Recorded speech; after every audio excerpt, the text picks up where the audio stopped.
got that new filter on there. It's always a god-awful mess every time. Unfortunately, I didn't get all the dripping down, but I cleaned it up pretty well. You want to get in here as best you can. You want to especially prevent it from touching any rubber on the motor mounts. By the way, these are my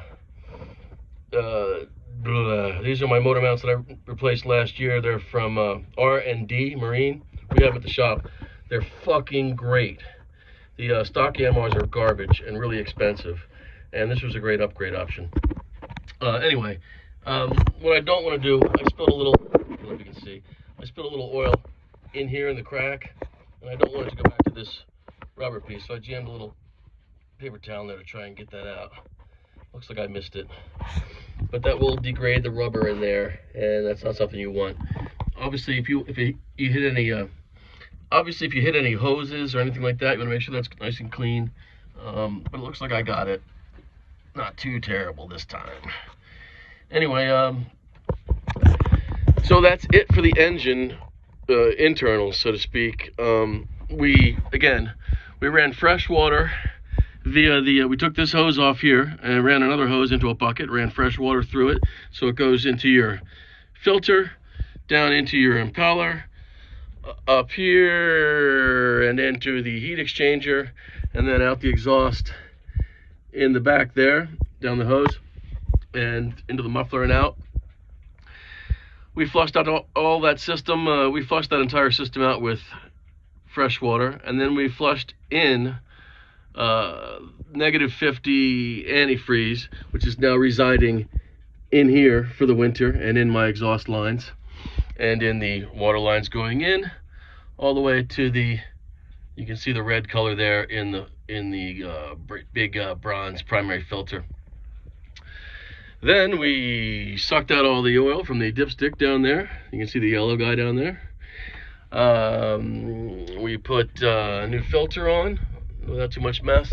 I'm going to dump a couple of quarts, just shy of 2 quarts of new 15W40 in the oil fill here.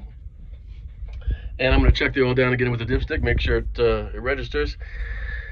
And then lastly, we're going to take a little fogging spray and just fog a little oil onto all these pieces down here, missing the hoses wherever you can, as best you can. That's a little bit of moisture.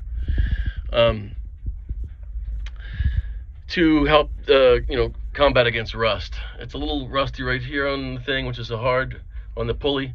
It's a little hard to get to right there, especially with the belts. You don't really want to put protectant on there. But we're going to fog the engine as best we can, top, down, sides, especially in the stern area back there where the transmission is. I'll try and get way back in here and get all this loveliness down this way. And that completes the engine winterization. As I said before, the marina here turned off the water for the year because it's getting too cold up here. So I used the water tank aboard and sucked water out of there to use to flush my engine out. So now that is empty.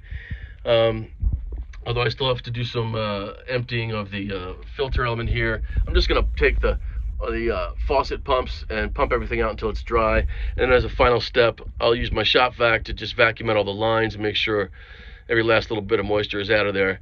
That actually helps you in the spring, because you don't have to remove antifreeze from all your water lines, and all that results in bad taste. So I found a shop vac to suck all the water lines out is a great investment. All right, more to come.